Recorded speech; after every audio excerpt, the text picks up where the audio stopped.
اور اپنے فیملی کا ہر ممبر راضی ہو اور کہہ رہا ہو کہ باپ کے جاننے کے بعد باپ کی کمی ہمارے بھائی نے کبھی محسوس نہیں کروایا.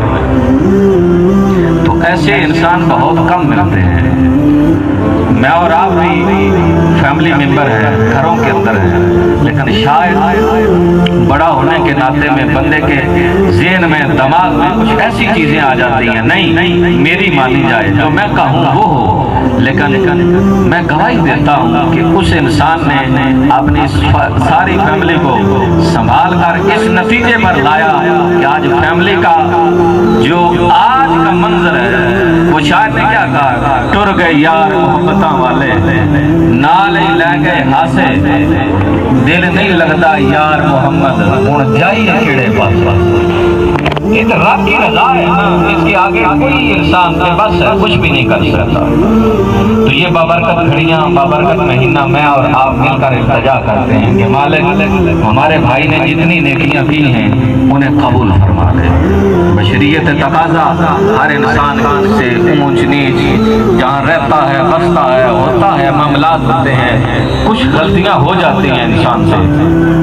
تو نبی پاک صلی اللہ تعالیٰ علیہ وسلم نے فرمایا جب میری امت قبروں میں جائے گی تو گناہوں کے پہاڑ لے کر جائے گی، جب انہیں اٹھایا جائے گا ان کے نامہ اعمال میں نیکیوں کے پہاڑ ہوں گے. صحابہ نے ہاتھ جوڑے، پیارے وہ کیا قبروں میں جا کر قرآن پڑھیں گے، تسبیحات پڑھیں گے؟ فرمایا نہیں، وہ اپنی اچھی اولاد، اچھے دوست، اچھے احباب، اچھی فیملی چھوڑ کر جائے گا جو اس کا جنازہ اٹھنے کے بعد اس کے لیے دعا کریں گے مغفرت کی. جب وہ دعا اس کے لیے کریں گے تو یبدل اللہ سیئاتہم حسنات، میں پروردگار اس کے گناہوں کو بھی نیکیوں میں تبدیل فرما دوں گا. تو اس لیے دوستو جہاں بیٹھو، جہاں اٹھو، اپنی پاکیزہ محفلیں رکھیں، اپنے دوست ایسے رکھیں کہ جو آپ کے جنازہ اٹھنے کے بعد آپ کی عدم موجودگی میں آپ کے عیب نہ گنوانے لگ پڑے.